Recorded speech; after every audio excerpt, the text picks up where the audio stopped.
Ah, Good evening po. Saan palakpakan natin si Lord. Maraming salamat sa buhay niya. Maraming salamat po sa inyo rin at kayo nakadalo. At kahit kayo pagod sa trabaho ay pinilit yung makapunta rito para makinig tayo sa magandang balita na ito pa naman ay noon pa sinasabi na ang gospel ng ating Panginoon ay magandang balita nga na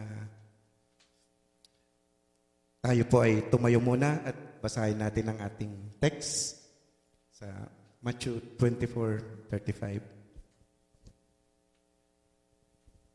Yan. Basahin po natin sabay-sabay. Ang langit at ang lupa ay lilipas. Datapwat ang aking mga salita ay lilipas. Tayo po magdasal. Lord, maraming salamat po Lord sa iyong mga salita Lord God. Yung binahagi sa amin ngayon Lord God. Di man namin alam po, Lord, ang magsalita, Lord, pero ang banal na Espiritu niyo po ang iyong pinapamahagi sa amin, Lord God. Yung pinapasama sa aming buhay at aming puso, Lord, para maintindihan na po namin ang iyong mga salita, Lord God. Lord, maraming salamat din po, Lord, sa pagkakataong ito, Lord, na ako'y ginamit niyo po, Lord, na magsalita po at magbahagi po ng iyong banal na salita. Lord, kami rin po ay humihingi ng tawad, Lord, kung ano man po ang aming nagawa. Nabi niyo sa iyong salita sa 1 John 1:9 na kapag aming ipinapahayag po ang aming mga salita ay kayo ay tapat at banal na nagpapatawad po sa amin. Lord, mangyari po na kayo'y manguna po, Lord, sa aming harapan, Lord. Tanging salita niyo lang po ang mamamayagpag at hindi po ang sa amin. Lord, ito po ang samot dalangin namin sa mataas na pangalan po ng anak, bugtong na anak na si Yesu Kristo. Lahat po ng anak ng Diyos ay magsabi ng Amen. Siupo po tayo. Gandang gabi uli sa inyo lahat. Kayo'y pinagpala dahil ang langit at ang lupa ay lilipas, sabi nga. Natapot ang aking mga salita ay hindi lilipas. Sinabi po ito ni Jesus noon nung mga panahong tinatanong siya ng mga kanyang mga disipulo. Totoo, ang salita ni Lord ay nung i-create po ang mundo ay dahil lang din sa salita ng ating Panginoon. Ganun po, ka-powerful ang salita ni Lord. Sabihin, pati langit na kanyang create, ang lupa na kanyang create, ay pwedeng mawala. Pwedeng mawala. Pero ang kanyang salita ay hindi lilipas. So, ibig sabihin, kung naniniwala tayo sa salita ni Lord, ay tayo'y mananahan sa Kanya. Tayo'y magiging makakasama natin siya sa mga susunod pa na buhay natin. Kasi hindi lang itong lupang ito na tayo tumitingin sa ngayon. Meron pang mas magandang buhay natin na palaging sinasabi sa Biblia na eternal life. Eternal life sa mga taong sumunod sa kanyang utos. Pero sa mga hindi naman sumunod at hindi tumangkilik sa kanya, na kahit ilang beses na nanawarningan, ay patuloy pa rin silang hindi naniwala sa salita ni Lord. Totoo po yan. Kasi makikita natin yan sa Revelation 3:16. 3:36 pala ko yan.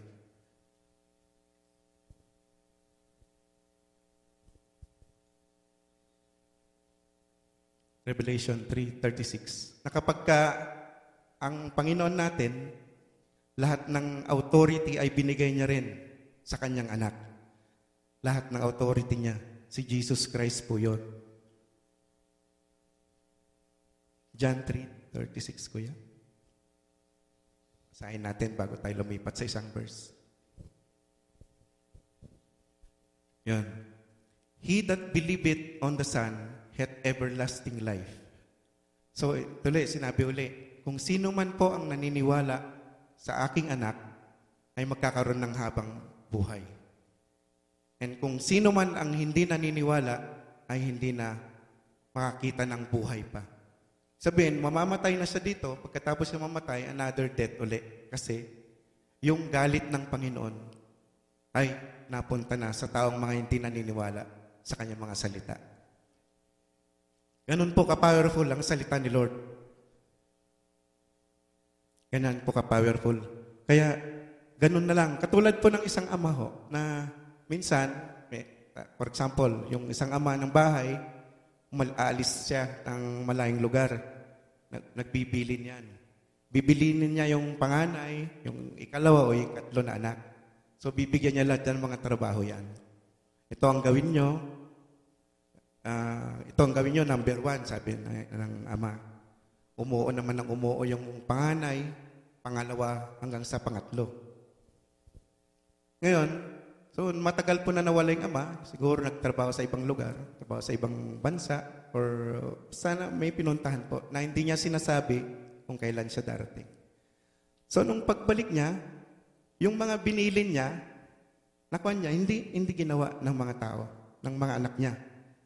So, nung tinanong niya isa-isa yung mga anak niya, nagalit siya kasi ang daming mga dinadahilan ng mga anak niya. Kaya may mga ginawa sila pero hindi yung gusto ng ama. So, ganun din ang ating Panginoon. Sabi nga, sa John 14:15, kung mahal natin si Lord, ay susundin natin ang kanyang mga utos. So, sa Biblia, yan po, if you love me, keep my commandments. So, kung titignan natin yung commandments, ang Biblia ay nasa may 700,000 plus na salita po. So, andito lahat yung kailangan natin para mabuhay. Pero, alam niyo po noon, nung ako'y nag-aaral, o nung maliit pa ako, or kahit nung college na ako, hindi ko man lang ho nabubuklat ho ito po. Hindi ako nagsasaliksik ng salita niya. So, wala akong kaalam-alam sa salita ni Lord. Lagi, ang binabasa ko yung libro ko. Libro ko na sa civil engineering nga. Yun. So, yun ang, pagka sumasahod ako, lagi bili ng libro. Yun ang lagi kong binibili. Dahil yun ang gustong-gusto ko. Dahil gusto ko rin yumaman noon. Yun ang kagustuhan ko, yumaman. So, kailangan pagbutihin ko ang engineering para later on magiging matalino ko, yumaman, ganyan, makatulong ako. So, yun ang naging pamantayan ko sa buhay po. Yun ang naging pamantayan ko sa buhay. Kasi, di ba, lahat ho tayo dito, anong sinabi ng mga magulang nyo sa inyo? Mag-aral kayong mabuti. Pumasok kayo sa eskwelahan, basahin yung mga libro, mag-aral kayong mabuti, pilitin nyo makatapos from elementary hanggang college. So, yun ang sinabi sa inyo. At para later on, makahanap kayong trabaho, gaganda ang yung buhay.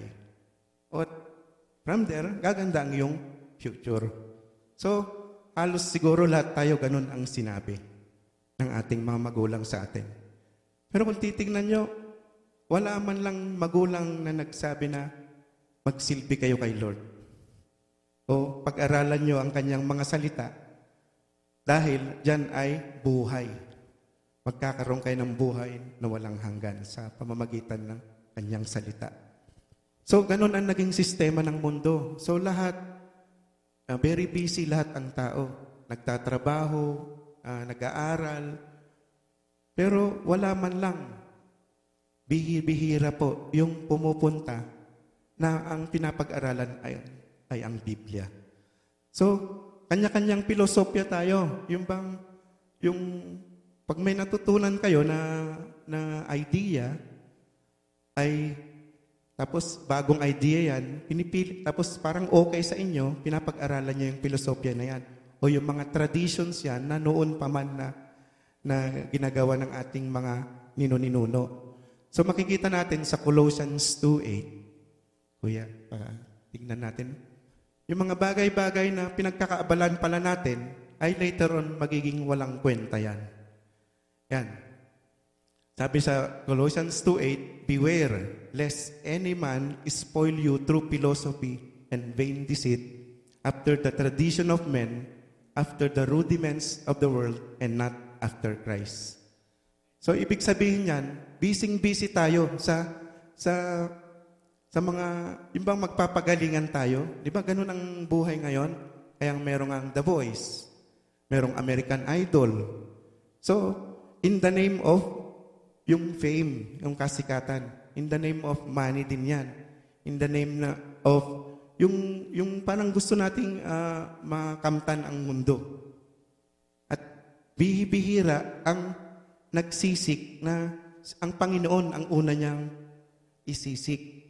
O dapat ang Panginoon ang una nating uunahin sa buhay natin. Bakit?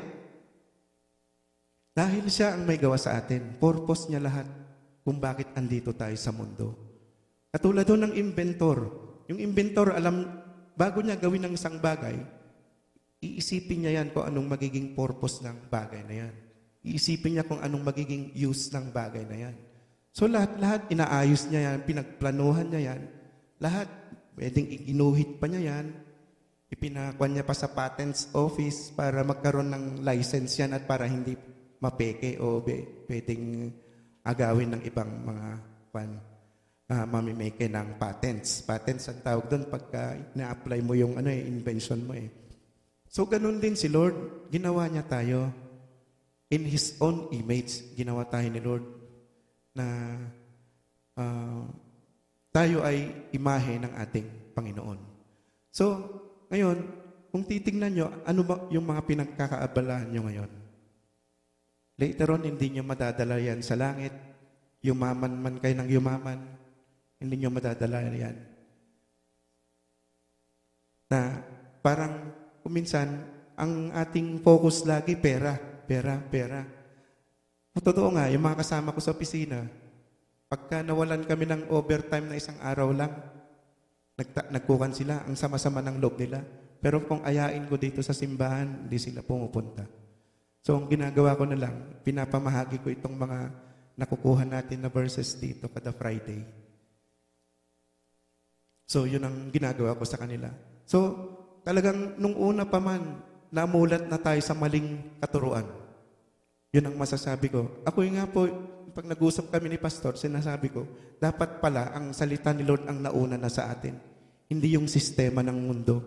Kasi ang sistema ng mundo, nakita nyo naman, makinig kayo sa radyo, mamunod kayo ng TV. Dami ang sama-sama ng mga balita, hindi pa kayo natutuwa sa mga narinig nyo. Andyan yung mga nakawan, andyan yung mga patayan. So, napakagulo ng mundo. Napakagulo ng mundo. Pero alam nyo ba,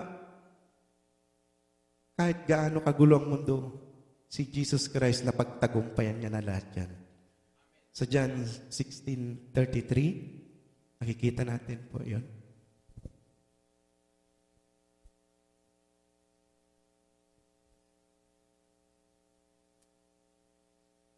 Yan po. These things I have spoken unto you, that in me, sabi ni Jesus Christ, you might have peace. In the world, you shall have tribulation. So yung tribulation dyan, kaguluhan yan. Yan. Kaya nga dumating si Jesus Christ. Kaya nga nung mga panahong walang makita ang Panginoon na righteous nung old nung mga panahon ni Abraham, ni Noah, at nung makita yung sumasama ang tao, ipinarating niya si Jesus Christ na siya yung imahe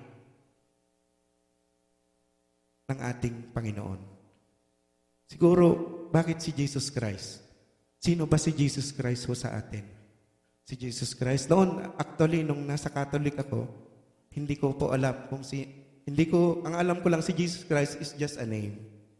Hindi ko alam na siya pala ang only way na makakaraan tayo papunta sa langit, papunta sa Ama. Jesus is the way, the truth, and the life, sabi ng John 14:6. Wala nang iba po na tanging daan na dadaanan natin. Pero tayo, ang ating, di ba sabi sa Catholic na kapag member ka ng Catholic, ay maliligtas ka. Pero hindi po. Tingnan niyo to. Jesus said unto him, I am the way, the truth, and the life. No one come unto the Father but by me. So, napakaliwanag po. Tayo nung kanya-kanyang diskarte tayo. May diskarte tayo ng kanya-kanya nating daan, kanya-kanyang isipan natin, kanya-kanyang katotohanan tayo. Pero ang Biblia ay ang buong katotohanan. Si Jesus ay katotohanan. Amen po ba? Kung naniniwala po kayo na si Jesus ay napakaliwanag ko. Kaya, nung makikita pa natin sa Isaiah 9:6 kung sino si Jesus. Siya pala ay Mighty God, Wonderful Counselor, Prince of Peace. Uli. Yan, tignan po. So ito, na i-prophesy po itong Isaiah 9:6 na si Jesus Christ ito, na for unto us a child is born, unto us a son is given, and the government shall be upon his shoulder. So, pati lahat ng gobyerno ay tatangkilik dapat sa Kanya. Pero dahil nabubulag nga tayo ng kamunduhan, wala ang focus natin sa Panginoon. Nasa mundo yung focus natin. Aminin nyo man ito o hindi. Pero ito yung most of the times focus ng tao. So yan po, His name shall be called Wonderful Counselor, the Mighty God. So nung naipamahagi ito ni Pas sa akin, nung narinig ko to, sinulat ko, oo nga, si Jesus is the Mighty God, the Everlasting Father. So kaya tinatawag natin siyang Ama. Pag nagdadasal tayo, Ama, sabi natin sa Kanya. Siya rin ay hari ng katahimikan, ng matahimik na buhay. Bakit po matahimik ang ating buhay? Kung magiging matahimik ang ating buhay kung ating sinusunod lahat ng patakaran ng ating Panginoon sa Biblia. Subukan niyong kontrahin ho yan at napakaguluhan ng buhay. Kaya sabi nga ni Jesus Christ sa John 14:6, I am the way. So siya lang ang tanging daan. I am the truth. I am the life. So, doon natin makikita na siya ang lahat ng ating siya rin ang meaning ng ating buhay din. Kaya tayo nagkakaroon ng buhay by means of Him dahil siya ay anak ng Panginoon. And then, lahat ng authority pala sa Kanya ay binigay na sa Kanya. Authority sa langit hanggang sa lupa.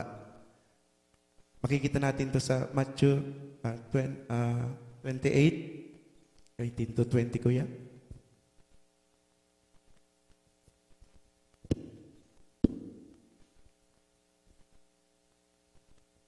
Ayan po. And Jesus came and spoke unto them all power. So, yun, makikita nyo. Lahat ng power binigay sa akin, sabi niya. So, bakit pa sa ibang, nung nasa lumang paniniwala tayo, ang dami pang mga santo. Andyan si Mary. Pero bakit? Kalimitan, kahit buklatin nyo yung Biblia, si Jesus ang sinasabi. Dahil siya ngayong walang kasalanan. Siya yung the Lamb of God who takes away the sins of the world. Siya yung tupa, yung dugo niya, yun ang naglinis sa atin. Ibig sabihin, siya yung pinakamamahal na anak na kung maniwala tayo na siya nga yung anak, ay tayo magkakaroon ng habang buhay. So, makikita rin natin to sa John 3:18. John 3:18 po. So, yun. He that believeth on Him is not condemned, but he that believe not is condemned already. So, sino yung mga condemned? Sino yung mga taong nakukondemn? Ibig sabihin nito, yung mga taong patuloy na gumagawa ng mga kasalanan na hindi nila kinukumpisal yung kanilang mga kasalanan. Basta yung hindi ka naniwala sa pangalan ng tanging anak, pangalan ni Jesus Christ. Talagang hindi mo mararating ang kaharian ng Panginoon. So, isa-isayin natin pala, ano po yung mga kasalanan ng mundo? Kasalukuyang kasalanan ng mundo. So, makikita natin to sa 1 Corinthians 6, 9 to 11. Nung una, hindi ito hindi nyo to nakita sa simbahan. Dito ko nakita ito na ipinamahagi ng ating puting pastor. Sige, basahin po natin ha. No, not the unrighteous shall not inherit the kingdom of God. Be not deceived, neither fornicators, nor idolaters, nor adulterers, nor effeminate, nor abusers of themselves with mankind, nor thieves, nor covetous, nor drunkards, revilers, extortioners shall inherit the kingdom of God. Kuya, pasadahan natin please yung Tagalog. Ay, yan pala. So, sige kuya, balikan natin ha. Andyan lahat, nakasaad lahat yung kasalanan ng tao. So, kung sino man pa ang nabubuhay na gumagawa niyan, sila yung nakakagawa niyan. Sila po yung nakakagawa niyan. Huwag kayong padaya. Kahit ang mga nakikiapid, ni ang mga mananamba sa Diyos-Diyosan, ni ang mga mangangalunya, ni ang mga nang bababae, ni ang mga nakikiapid sa kapwa lalaki, ni ang mga magnanakaw, ang mga masasakim, ni ang mga maglalasing. Sinong umiinom ng alak dito po? Ni ang mga pagtungayaw, ni ang mga manglulupig, hindi magmamana ng kaharian ng Diyos. Pansinin niyo po dito ha, andito na naman yung pangalan ni Jesucristo. At ganyan ang mga ilan sa inyo, ngunit nangangahugasan na kayo, ngunit binabanal na kayo, ngunit inaaring ganap na kayo sa pangalan ng Panginoong Jesucristo at sa Espiritu ng ating Diyos. So, napansin niyo, wala si Mary. Wala yung mga 10,000 santo alam niyo, 10,000 santo po ang kinanonize ng Vatican. 10,000 yan. Kaya kung titignan niyo yung kalendaryo niyo, meron yung si Saint Dominic, Saint Jerome, Saint Jude, Saint Thomas, ang dami yung santo. Pero ginawa ng Panginoon, isa lang ang pangalan na pag sinambit natin at sumampalataya tayo, si Jesus Christ. So, palakpakan natin si Lord. So, sana maliwanag po yung sinabi ko na yan na binahagi ni Lord sa pamagitan po ng aking buhay. Ako din po, nung nabasa ko itong John 14:6, itong mga kasalanan ng tao na to, yan, dahil ako, kaya sabi ko noon, mag-aaral ako on my own. Magpakayaman ako on my own. Hindi ko pa kasama si Lord noon yon. So, gumagawa ako ng sarili kong daan. Kayo din siguro, gumagawa kayo ng sarili yung daan. Hindi nyo lahat itinatawag kay Lord yung mga hinihiling nyo. Pero dahil nga nabuksan na tayo sa katotohanan, alam na natin na ang Biblia ay katotohanan, for you will know the truth, and the truth shall set you free, ika nga, and Jesus is the truth, ay maniwala kayo talaga sa salita ni Lord. Kasi nga, mawala man ang heaven, mawala man ang langit na siyang may gawa, ay hindi mawawala ang salita ni Lord. Ganun po, katotoo yan. And you will know the truth, and the truth will make you free. Totoo po, makinig kayo sa mga balita, hindi nyo alam kung totoo yun. Kasi baka yung nag-report, nabayaran na. Nababayaran na lahat ng mga tao ngayon. Congressman nga, di ba? Sino pa yung mga nakulong na 3 senador? Sino po sila? Di ba ang gagaling nila? Galing ng tao ang ginamit nila. Para makapanglamang, makapagnakaw, di ba? Sila Rebilla, sila marami pang iba. Ngayon si Binay, kung si Binay nga, hindi pa natin alam. Pero very obvious naman po. So lahat po ng mga nang-aabuso ng tao, katulad sinabi nung kanina, lahat ng mga magnanakaw, nakikiapid, pati mga bakla. Yan, si Vice Ganda. Sino mahilig dito kay Vice Ganda kung nanonood pa? Ako'y napapailing din pag nakikita ko si Vice Ganda. Ang dami, hindi ho nanganganak ang bakla pero dumadami. Nagkagalit kay uncle ko, bakit ang mga bakla? Sabi, hindi naman nanganganak. Dapat kung nanganganak, namamana. Pero hindi ho. Ganito yan. Kung ano yung nakikita ng tao, for example, yung mga anak nyo, nakita niya, Tutularan yan. Yan ang sistema ng mundo, yan ang uso eh. Pero kung ipauso natin ang salita ni Lord, kaya tama lang na itong salita ni Lord ang ating ipamahagi. Yun. Tama. Palakpakan natin si Lord. Ako, talagang nalinlang din ako nung wala pa ako sa salita ni Lord. Kaya nung palagi na akong dumadalo dito, maniwala kayo sa hindi, magsisimula lang yan sa isang verse. Ang iyong faith comes by hearing and hearing the word of God. Wala nang iba po, yung salita ni Lord ang magbibigay sa inyo ng faith. And imposible rin na kung wala kayong faith, hindi nyo ma-please ang ating Panginoon. Hebrews 11. 1 ba yan pas? O 16? Yung faith comes by hearing muna, Romans 10:17 yan. Yan. And then yung without faith, it is impossible to please God. Yan, Hebrews 11:6 po yung pasano. So, ngayon po, dapat mauna yung faith natin. Kahit hindi natin nakikita pa. Hindi natin nakikita ang langit. Pero dahil nakasulat nga ho dito, ilang beses ho na nasabi ang langit, ilang beses ho nasabi ang impyerno. So, nasa sa inyo po kung maniniwala kayo o hindi. Pero, pag dinidescribe ang hell, nag-aapoy yan. Ang uod, hindi namamatay. Eternal death sa mga taong hindi nagrepent o hindi tumanggap kay Jesus Christ. So, nung nabasa ko yun, ako'y natakot din po. Nag-research din po ako dyan na tungkol meron pero isang Russian scientist na nag-drill sa Siberia ng langis. Nag-explore sila ng langis sa Siberia. Alam niyo po yung Siberia is nasa north ng Russia. So, isibabaw yun. So, panay ko, may mga stock ng langis doon.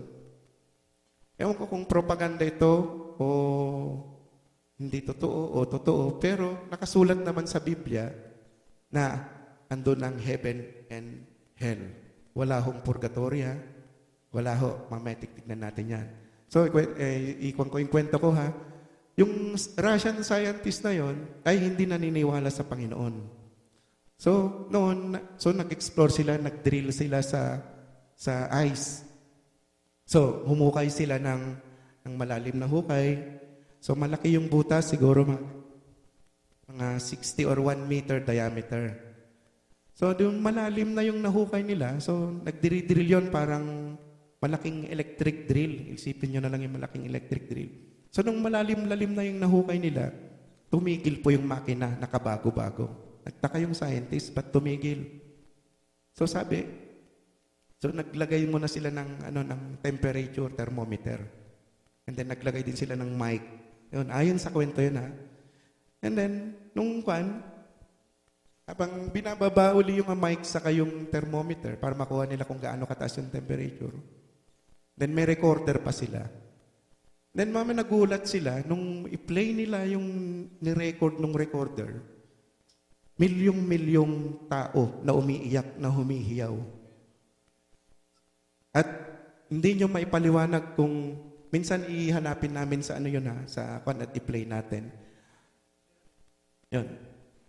So, ang nakalagay doon, kung isipin nyo na lang na milyong-milyong kaluluwa na lumalangoy sa apoy, dagat-dagatang apoy, pinaparusahan araw-araw ng mga demonyo, ng mga lahat na ng masasamang espiritu na andun. Napakabaho ng lugar na yon, lahat na ng hindi maganda na hindi nyo pa naranasan andun. Kaya lagi tayong winawarningan ng ating Panginoon na makinig tayo sa kanyang salita at ang Panginoon, ang kanyang anak ay siyang ating kaligtasan. So, yun po. Sana po ay meron kayong natutunan at sana ipamahagi nyo ang salita ni Lord. Sana po may natutunan kayo. Ito'y magsilbing aral din po. I-share natin, gamitin natin ang Facebook na kung nagagamit natin sa ibang paraan, gamitin natin para kung ano man po yung nakita nyong verse dito, ay pwede rin sa inyong mga magulang, sa iyong mga kapatid. Kung mahal nyo sila, ipamahagi nyo. Yan po ang gawin nyo. Kasi, totoo, marami nang hindi naniniwala dito. Kasi akala nila ang buhay hanggang dito lang. Meron pong heaven and hell. Yan. Sa panghuli ho natin, Hebrews 9:27 po, para makita nyo na minsan lang po mamatay ang tao. And pagkatapos niyan, judgment day na po. So, hindi nyo alam kung kailan kayo mamamatay. And just as is appointed for man to die once, and after that comes judgment. So kung hindi nyo pa na ikumpisal ang iyong mga kasalanan, hindi nyo pa tinanggap si Lord Jesus na yung tagapagligtas, expect, dalawa lang. Isa lang, pupuntahan pala, nang hindi na nampalataya, hindi nagsisi sa kanilang mga kasalanan. Yan po. Glory to God po. Amen.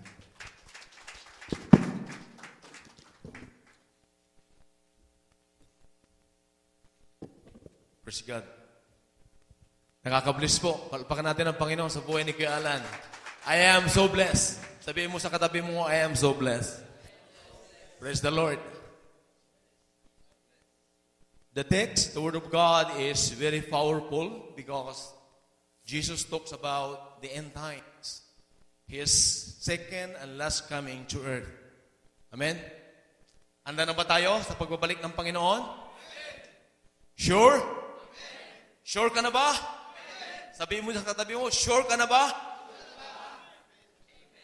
The Lord is coming very, very soon. Amen? Heaven and earth will pass away, but my word will never pass away. This is the word of the Lord Himself. Siya po mismo ang nagsabi nito, mga kapatid. Parating na siya. And no one knows except the Father in verse 36. No one knows. Walang nakakapatid yan, but there are signs to be taken place before the coming of the Lord. Amen? Sabi ng nauna dyan na verse 29 to 35, kung babasahin natin, these are the signs to be taken place before the second coming of the Lord. Kaya, pinaghahandaan tayo o paghandaan natin ang muling pagbabalik ng Panginoon sa 24 verses 29 to 35. Narito, or can we have it in English? Chapter 24 verses 29 to 35. Ito po yung immediately after the tribulation of those days, the sun will be darkened, and the moon will not give its light, and the stars will fall from heaven, and the powers of the heavens will be shaken. Then will appear the sign of the Son of Man in heaven, and then all the tribes of the earth will mourn, and they will see the Son of Man coming on the clouds of heaven with power. Amen? And great glory. And He will send out His angels with a loud trumpet call, and they will gather His elect from the four winds, from one end of heaven to the other. Makikita natin, mga kapatid, marami pong mga ganap. Back to 29. Kung titingnan po natin, immediately after the tribulation of those days, the sun will be darkened, the moon will not give its light. There are now a lot of speculations. Based on the 21st century, there will be 8 times tetrads, meaning to say 8 times appearing of the total eclipse of the sun. That the moon will be darkened, that the moon will become reddish. We call it the blood moon, and it will be established or will be happen this 21st century. And according to Pastor John Hagee and Pastor Belts, most probably, this is only speculation, my dear brothers and sisters, by next year, 2015, most probably October will be the end time. Will be the second coming of the Lord, will be the rapture. But this is only speculation based on the 8th appearing of the total eclipse of the sun. Amen? Pag nakaroon ng total eclipse, there will be blood moon. Malabo yun, mga kapatid. Hindi makikita. Amen? Naranasan nyo na ba yung nagkaroon ng total eclipse? Especially during night time. Wala po. Amen?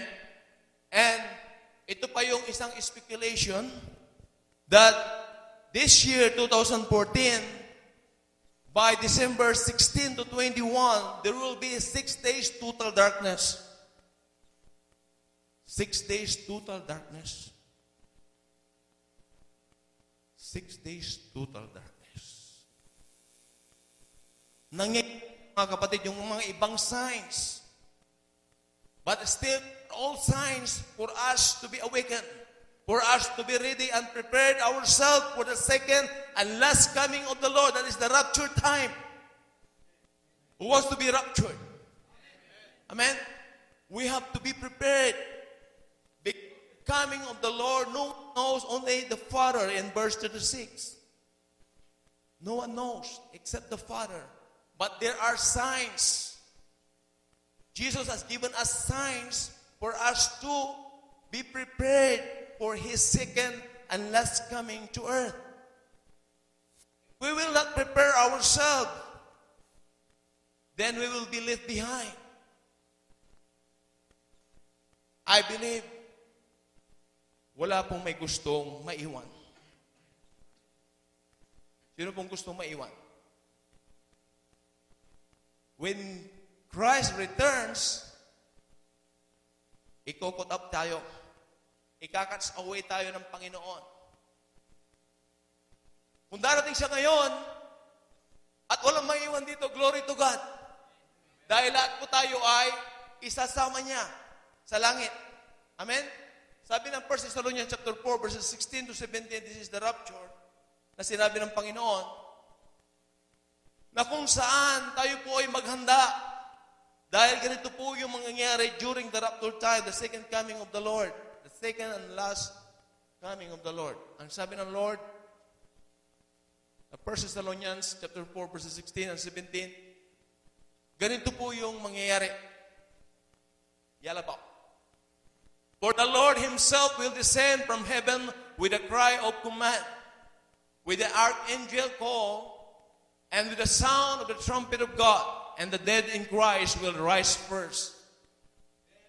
We who are alive, who are left, shall be caught up together with them in the clouds to meet the Lord air, and so we shall always be with the Lord.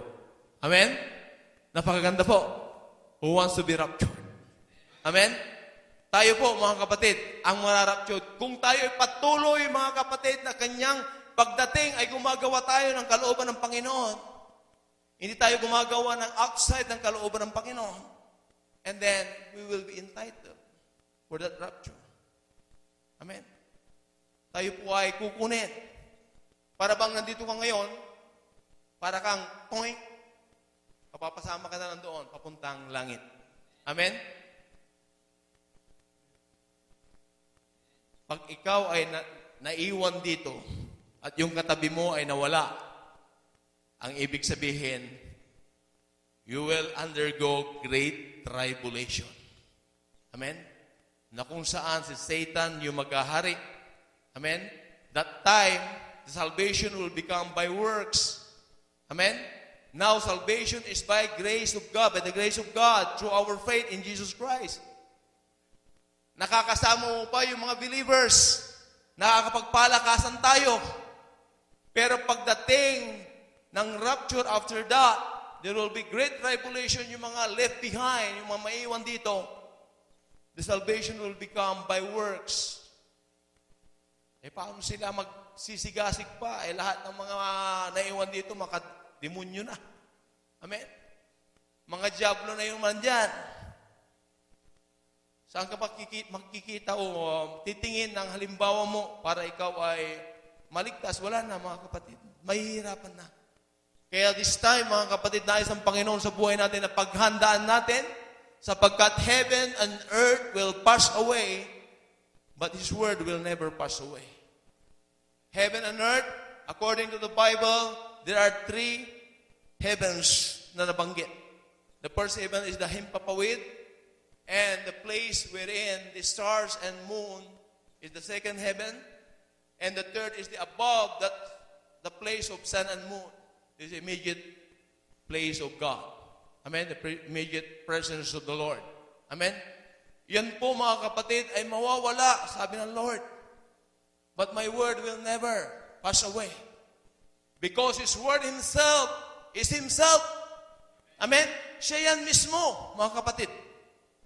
Amen? Sabi ng John 1:1, in the beginning was the Word, and the Word was God. And the Word was God. The Word was God. Yung binabanggit niyan siya mismo. He will never pass away. Amen? Lahat yan, mga kapatid, mawawala yan. Lahat na nakikita natin mawawala dahil heaven and earth will pass away. Kaya yung sakim, yung greedy, sambera, hindi rin nila madadala yan. Mapupulbos lang. Baliwala yan, mga kapatid. Magpakapuspos tayo, magpakalakas tayo sa Panginoon upang sa ganun, pagdating niya, kasama tayong irarapture ng Panginoon. Amen? Ito po yung purpose ng Lord sa buhay natin kung bakit nagkakaroon tayo ng fellowshipping, nagpapalakas, meron tayong mga Bible studies, bakit meron tayong sharing, meron tayong fellowshipping, bakit meron tayong worship service, bakit meron tayong prayer meeting, bakit pumupunta-punta tayo sa ating mga kapatid? Dahil nais ng Panginoon na tayo po ay lumakas sa ating pananampalataya. Isa lamang ang nais ng Panginoon sa buhay natin habang tayo nabubuhay dito sa mundo, to live a holy life. Para masigurado ng Lord sa buhay natin na tayo ay kabilang sa rapture time. Amen? Ito po yung pinaghahanda niya. Why? Because heaven and earth will pass away. Itong lupang ito, ang langit mawawala. Saan tayo pupunta, mga kapatid? It's still, the eternal salvation is there because in Revelation 21 verses 1 to 8, nabanggit ng Panginoon na magkakaroon ng new heaven and new earth. Amen? Ito ay para sa atin na mararapture. Para sa atin na ligtas. Para sa atin doon tayo magkakaroon ng abode natin, yung place natin, mga kapatid. Yun po yung magiging lugar natin. Amen? Sabi Revelation 21 verses 1 to 8, then I saw a new heaven and new earth, for the first heaven and the first earth had passed away, and the sea was no more. Amen? And I saw the holy city, New Jerusalem, coming down out of heaven from God, prepared as a bride adorned for her husband. And I heard a loud voice from the throne saying, behold, the dwelling of God is with men. He will dwell with them, and they shall be His people, and God Himself will be with them. God Himself will be with them. Nakita po natin yung ating kinanta kanina sa praise, yung papuri. Amen? Ano yung kinanta ni Ate Ellen kanina? Amen? Diba? Ano yun? Kaya saya. Tapos yung makita yung mukha ng Lord. Amen? Makita natin siya, mapunta tayo doon sa langit. Amen? Nananabik sa presensya ng Panginoon, na makita natin ang mukha ng Panginoon. Sino pong nananabik? Amen? Tayo po'y nananabik, mga kapatid. Ito po yung ginagamit ang Lord na comfort sa atin, encouragement sa atin, motivation sa atin, na tayo po'y laging mananabik sa presensya ng Panginoon. Para sa ganun, mamintin po natin, mga kapatid, ang gumawa ng ayon sa kalooban ng Panginoon. Amen? He will wipe away every tear from their eyes. And death shall be no more. Wala nang kamatayan, mga kapatid. Amen? Because here on earth, after receiving Christ as your personal Lord and Savior, nararanasan mo na yung langit. Amen? Why? Even the Lord's Prayer is there in Matthew 6 verses 9 and 10. Sinabi ng Lord, your kingdom come, your will be done on earth as it is in heaven. Amen? Mangyari nawa, Panginoon, na maranasan namin ang langit dito sa lupa. Amen? Kaya nais ang Panginoon sa buhay natin, habang tayo po ay nabubuhay dito sa lupa, maranasan natin kung anong mayroon sa langit at nararanasan natin yun kung tayo ay sumusunod sa salita ng Diyos. Amen? At ito po yung napakalagang nangyayari sa buhay natin, mga kapatid. Nararanasan natin yung langit. Amen? Especially when the presence of God is established in this place, we feel and we experience the presence of God. Amen? Para tayong lumulutang na nasa langit. And we experience that. At yun po mga kapatid, ang nagpapabago ng buhay natin. We are always longing na makita ang Panginoon personally, mukhaan mga kapatid. Amen. Back to that Revelation 21, sa verse 5 to 8. And he who sat upon the throne said, Behold, I make all things new. Also he said, write this, for these words are trustworthy and true. And verse 6, and he said to me, it is done. I am the Alpha and Omega, the beginning and the end. To the thirsty I will give from the fountain of the water of life without payment.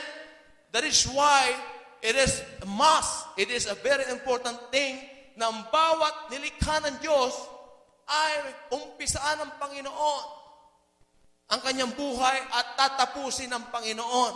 Amen? Tayo po yun mga kapatid, nakabilang na inumpisaan ng Panginoon. Lahat ang tumanggap sa Kanya bilang siya ay tagapagligtas sa Diyos ng buhay niya. Inumpisaan ng Lord ang kanyang buhay. Walang start yung buhay mo, walang umpisa hanggat wala ang Panginoon sa iyong puso. Sabi ng Philippians 1:6, yun po yung kaganapan na nais ng Lord. Mag-uumpisa tayo kay Lord dahil siya rin ang tatapos ng buhay natin. That is why He is Alpha and Omega, the beginning and the end, and the first and the last. At mangyayari ito mga kapatid. Don't tell me He's only Alpha. He's only beginning, He's only first. But He is also the last, the end, and the Omega. Amen? Siya rin yun. Kung siya ang nag-umpisa ng buhay mo, siya rin ang magtatapos, siya rin ang dulo noon, mga kapatid. Bakit? Siya kasi yung daan, sabi ng John 14:6, He is the way, the truth, and the life. No one goes to the Father except through Him. Siya pa rin yung kailangan natin. Hindi ka po pwedeng, ngayon Kristiyano ka, ngayon mayroong ang Kristo, mamaya hindi. Hindi pwedeng ganon mga kapatid. Nais ng Panginoon na from the very beginning, from the very start, from the very first, up to the last, up to the end, up to the Omega, si Lord pa rin yung buhay mo. Si Lord pa rin ang humahawak, siya pa rin ang author ng bawat nangyayari sa buhay mo. Mga kapatid, in between, that is why, ang sabi ng Lord sa Ephesians 4, verse 27, never give up to the enemy. Kasi during those gap, na wala ka sa Panginoon dahil binigyan mo ng buwang ang kalaban, paano pag that time dumating si Lord? Dumating yung rapture time. Paano ka na? Maiiwan ka. Pero nais ng Panginoon sa atin, pag nakaramdam tayo ng panghihina, takbuhan natin sa kagad, lumapit tayo kagad, tumawag tayo kagad. And there is a power in the name of Jesus. Everyone who calls upon the name of the Lord will be saved. Amen? Sabi ng Romans 10:13. Yes. 10:13. Anyone who calls upon the name of the Lord will be saved. And there is a power in calling the name of the Lord. Amen? Kung nangihina ka, tawagan mo siya. Amen? Nangyayari mga kapatid. Sisigla ka, lalakas ka, back to that Revelation 21, verse 6 to 8. Makikita natin mga kapatid, and he who conquers shall have this heritage, and I will be his God, and he shall be my son. Grabe, mga kapatid. This is the promise of God. Lahat na mapapasama sa rapture, siya po yung Diyos natin, tayo po yung anak ng Diyos, mga kapatid. Doon makikita lahat, mga kapatid. Yung mga pagpapagal natin, yung mga ginagawa natin dito, na kuminsan, napakahirap sumunod sa Panginoon. Amen. Na ngayon, by this time, marahil ay tulog na tayo. Amen? Pero bakit nandito pa tayo? Sapagkat nais natin na masubaybayan ang salita ng Diyos upang sa ganon ay lumakas tayo at makapagpatuloy tayo. Amen? At magkakaroon tayo ng baon after this. Amen? Yung init na mararanasan nyo ngayon ay matadalhin nyo yan tomorrow hanggang sa susunod na naman na gawain ng Panginoon. Amen? Ito po yung nire-reserve ng Lord sa buhay natin. Ito yung ini-invest niya tuwing gawain. Kaya kung hindi ka attentive, hindi bukas ang puso mo, Hindi mo mararanasan yung init na yan. Amen? Kaya makikita mo sa mga taong nakinig lang. Paglabas nila, wala. Why? Kasi hindi buo ang puso nila sa Panginoon. Pero pag buo ang puso mo, dala mo ang karanasan na pinaparanas ng Lord. Amen? At ikaw ay nakakapanghawa pa ng mga kaluluwa. Amen? Nakikita sa iyo ang bunga ng banal na Espiritu. Kaya nga, this is now the promise of God to those they did not accept the Lord as their personal Lord and Savior. And even the Christians na nagkikristyanuan lamang, that they are only professing Christ by mouth. Ito po yung mangyayari sa kanila, mga kapatid. Sabi dito, but as for the cowardly, the faithless, the polluted, as for murderers, fornicators, sorcerers, idolaters, and all liars, their lot shall be in the lake that burns with fire and sulfur, which is the second death. Ito na po yung impyerno, mga kapatid. Amen? Ito na po yung impyerno, may impyerno, mga kapatid. Alam niyo ba na napakaraming binanggit na impyerno kaysa yung langit sa Biblia? Because God wants to emphasize that there is really impyerno. Mayroong hell talaga, mga kapatid. May impyerno. Amen? Ito po yung iniiwasan ng Lord na tayo ay mapabilang sa impyernong ito. Amen? Kaya nga, mga kapatid, by now, I believe, hindi ka na magiging mahina-hina ngayon. Amen? Sabihin mo dyan sa katabi mo, maging handa ka lagi. Darating ang Panginoon, hindi natin alam. Amen? Sabi ng 2 Peter chapter 3, verse 10, ito po yung paano darating ang Panginoon, mga kapatid. We don't know. Sabi ng verse 36 sa ating text, only the Father knows kung kailan darating ang kanyang anak para tayo po ay kunin. But God has illustrated the coming of Christ is like this. But the day of the Lord will come like a thief. Darating daw siya para siyang magnanakaw. Anong gagawin mo sa bahay mo, Kuya John? Pag alam mong darating ang magnanakaw. Ay, welcome ka, magnanakaw. Ganun ba? O, alalahin natin, ang magnanakaw, ang sabi ng Panginoon, ito po yung enemy, sa John 10:10, He comes to kill, steal, and destroy. Gusto mo ba? Ayun ang layunin niya.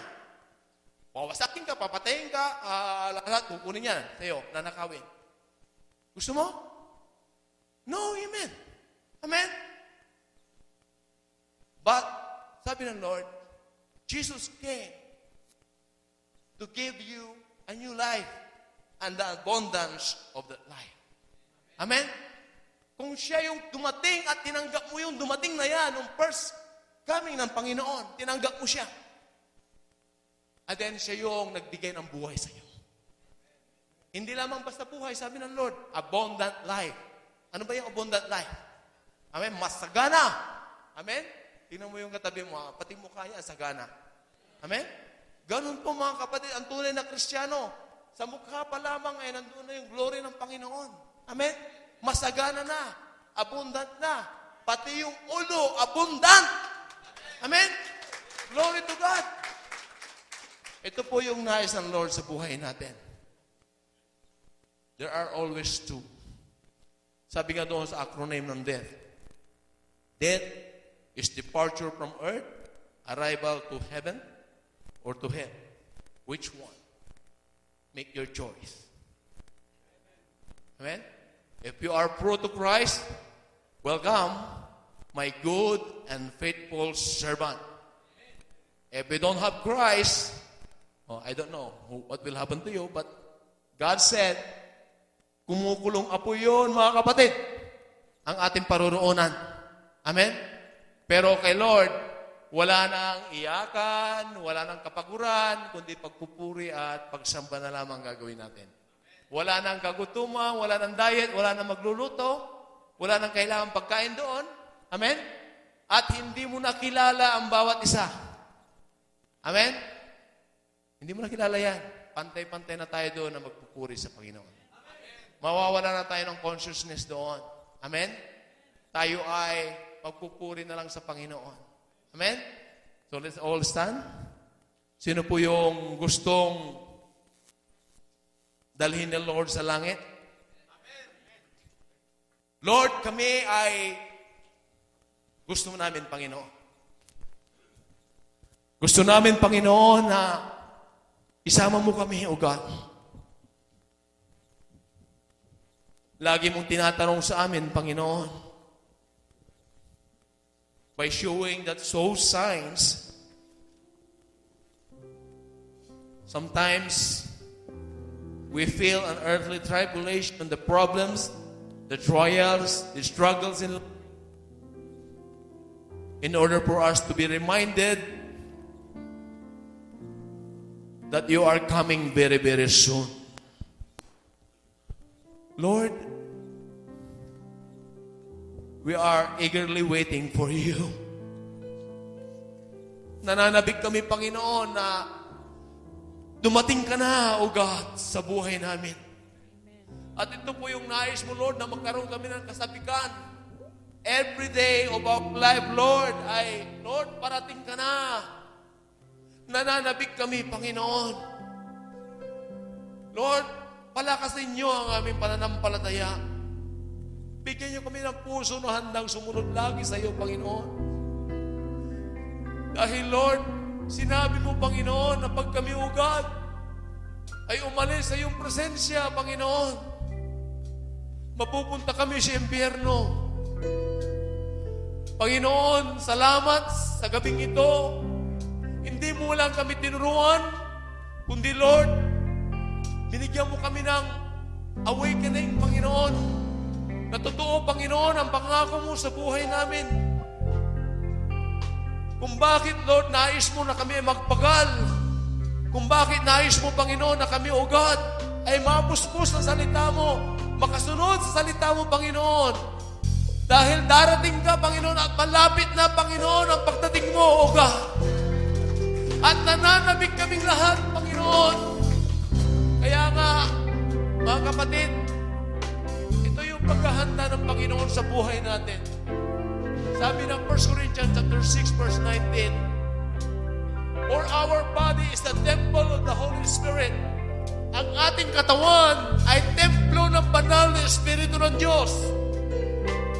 Pag ang ating puso ay kaaya-aya, sapagkat sabi ng Panginoon, Ephesians 4, verse 30, do not grieve the Holy Spirit.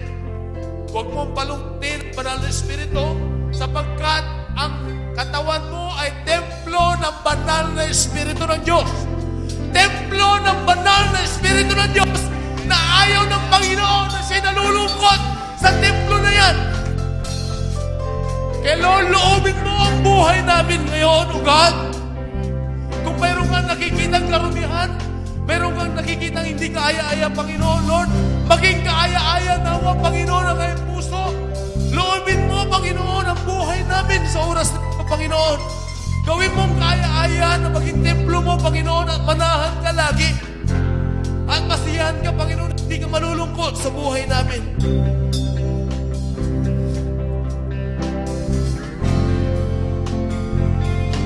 Loobin mo buhay ko'y banal mong tahanan, lukluhan ang iyong wagas na pagsinta. Laluyan ng walang hanggang mga paborit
Kami po'y nananalangin sa iyo sa magitan ng awiting ito. Panginoon, nagpapalinis kami, O God. Kayo ang nakakapatid, Panginoon. Nalaman ang puso at isipan namin. Sa oras na ito, Panginoon, kung mayroon kang nakikitang karumian, humingi kami ng tawad, O God. Nagpapalinis kami sa iyo, Panginoon, na maging kaaya-aya, Panginoon, ang aming mga buhay bilang tahanan ng banal mong Espiritu. Lord, patawarin niyo po kami kung kami ay nagkulang sa iyo, Panginoon. Kung kami nagkamali, kung kami nakasala, O God. Panginoon, nais namin, Panginoon, na sumunod sa iyong salita, mabuhay na may kabanalan, Panginoon. At mag-uumpisa ng lahat ng ngayon, Panginoon, kung malinis ang aming mga puso, kaya-aya para maging banal na tahanan ng banal mong Espiritu. Lord, salamat, Panginoon. Salamat sa iyong pagpapatawad sa amin. Tunay nga, O God, sapat kang Diyos sa buhay namin. Salamat, Panginoon. Dahil kayo ang nakakapatid sa aming mga buhay. Kayo ang Diyos, Panginoon, na makapangyarihan. Kayo ang Diyos noon, ngayon, magpakailanman. Di kailanman hindi ka nagbago. Di kailanman hindi ka nagmali, O Panginoon, sa buhay namin. At sa oras na ito, Panginoon, nagpapasalamat kami. Sapagkat, Lord, nilinis mo kami lahat. Nilinis mo ang lahat ng karumihan namin. Kaya, Lord, gawin mo, O God, ang aming buhay sa oras na ito.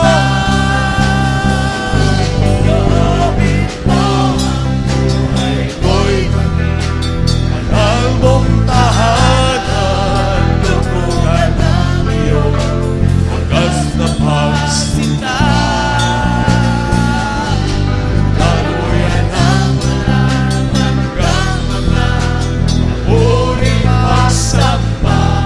Mahalin ka, O Diyos, ngayon at kailanman. Loobin mo ang buhay ko'y maging mahal mong tahanan. Luglugan ng iyong wagas na pasinta. Daluyan ang walang hanggang mga maburing pagsamba. Para ikaw, O Diyos, ngayon at kailanman. Lord, patuloy kang maghari sa buhay namin. Maghari ka, O Diyos, ngayon at kailanman. Ngayon at kailanman, Panginoon, patuloy kang maghari sa buhay ng bawat isa sa amin. At kami, Panginoon, lahat, O God, ay sumasamba sa iyo, nagpapasalamat sa iyo, Panginoon. At Lord, patuloy namin ibabalik sa iyo ang lahat ng kapurihan, ang lahat ng pagsamba, ang lahat ng pasasalamat sa dakila mo,